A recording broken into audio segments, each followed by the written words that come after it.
Bonjour à tous et bienvenue dans ce premier épisode de Scope Pictures Tech. Nous allons voir ensemble le matériel minimum à avoir pour commencer à produire des vidéos. Chaque tournage n'aura pas les mêmes besoins en matière de vidéo et c'est pourquoi certains préféreront la location afin d'adapter son matériel à son tournage. Ça veut dire aussi qu'il faut avoir, avant de tourner, une histoire à raconter. Quoi qu'il en soit, c'est toujours intéressant d'avoir un minimum de matériel chez soi pour pouvoir répondre à certaines demandes dans l'urgence. On se retrouve tout de suite après ça.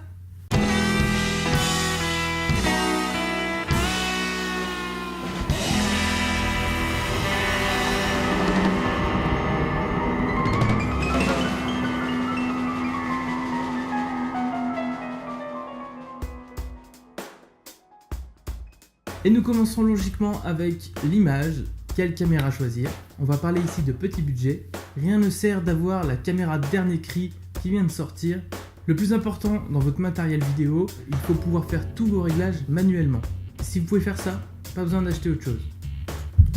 Avec un smartphone, vous avez des applications qui servent à faire vos réglages manuellement.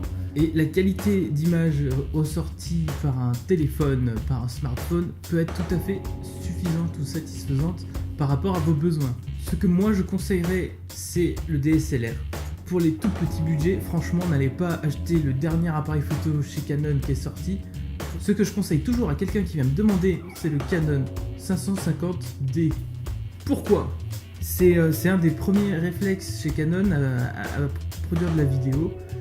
Et aujourd'hui, vous filmez avec celui-là, vous ne verrez pas la différence par rapport au Canon qui est sorti il y a deux mois. En vidéo, c'est strictement la même chose. Peut-être que évidemment le plus récent il gérera un petit peu mieux tout ce qui est bruit numérique, mais franchement, le 550D, il est déjà top. D'occasion, vous l'avez pour moins de 300 € aujourd'hui. L'avantage aussi du DSLR, c'est que ça va être du matériel évolutif. Le fait de pouvoir changer les objectifs par exemple, ou encore en fait de rajouter des accessoires petit à petit et finir par avoir en fait vraiment du matériel professionnel. Les smartphones, bien sûr, certains peuvent faire des réglages manuels et pour commencer, ça peut être suffisant. Ne vous arrêtez pas au matériel. Vous avez quelque chose qui filme, faites votre film. J'aime beaucoup cette phrase, je sais pas du tout qui l'a dit, j'ai cherché tout à l'heure et j'ai pas retrouvé. Donc si vous le savez, n'hésitez pas à me le dire dans les commentaires. L'important c'est pas la caméra, c'est le type qui a derrière. Ça veut tout dire. Ça veut tout dire, ça veut aussi rien dire d'ailleurs, mais sachez qu'avec un truc comme ça, on peut faire des films. Je vous invite à aller voir d'ailleurs Stéphane Couchou des Frenchies. Il nous a fait récemment une petite blagounette où en fait il filme avec son iPhone 6 et tout le monde s'est fait avoir en pensant que c'était filmé avec une caméra RED à 20 000 €. Quoi. Donc allez voir ça et ouais c'est vrai que c'est bluffant. Mais enfin je suis con, je vous l'ai dit quoi, mais quand on le sait pas, on fait pas gaffe. Quand on le sait, effectivement, on voit des blancs un peu cramés. La RED, elle aurait pas cramé les blancs. Voilà, ça c'est dit. Pas besoin d'une caméra de ouf. Voilà.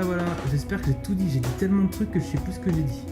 Et maintenant, on va passer à un outil indispensable. S'il y a un seul accessoire que vous devez avoir, c'est bien le trépied pour stabiliser votre image. Rien de plus désagréable d'avoir une image qui bouge. Nuance. Ça peut être intéressant. Vous filmez un personnage avec une image qui tremble, on peut ressentir en fait un déséquilibre du personnage. Mais là, c'est pas ce qu'on cherche tout de suite. Pour l'instant, on cherche à avoir une image propre. Bien sûr, il y en a des pas chers, 20 € tout ça. Le top, ce serait d'en trouver un qui a une tête fluide, une tête vidéo. Ça permet de faire des mouvements de caméra justement, par exemple des panoramiques, de manière fluide. Voilà pour la stabilisation. Passons maintenant au son. Maintenant que vous avez une image stable, le plus important sera certainement le son. Pour avoir un son correct, il faudra l'enregistrer à part. Tout le monde vous le dira, une belle image avec un mauvais son, c'est vraiment désagréable à regarder. Tandis qu'une mauvaise image avec un très bon son, c'est beaucoup plus facile à regarder. Faites l'expérience. Sur YouTube, vous avez un petit groupe qui s'appelle Rocket Jump Film School. Ils ont fait un super taf là-dessus. Ils se sont amusés à filmer exactement la même image avec, je crois que c'est avec un iPhone et avec une grosse caméra RED. Avec la RED, en gros, ils ont gardé le son qu'a pris la RED elle-même. Et pour l'iPhone, en fait, ils ont pris du son vraiment quoi, avec une perche, un micro, tout ça. Ils ont fait strictement 2 films identiques et faites l'expérience, c'est vraiment intéressant. Tout ça pour dire que le son, c'est plus important que l'image. Alors le truc, c'est que maintenant qu'on a un petit budget, on n'a pas grand chose. Il va falloir trouver des astuces pour 100 €, vous avez un enregistreur avec petit accessoire, tout ça. Bah là j'enregistre avec ça. Donc on peut commencer à avoir un son assez correct.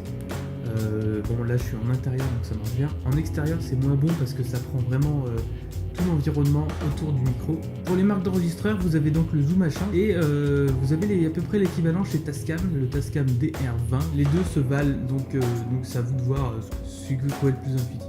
Il y a des techniques aussi où vous pouvez brancher le kit Manim à votre téléphone. Le micro de ce kit Manim sera toujours de meilleure qualité que le micro de votre appareil photo.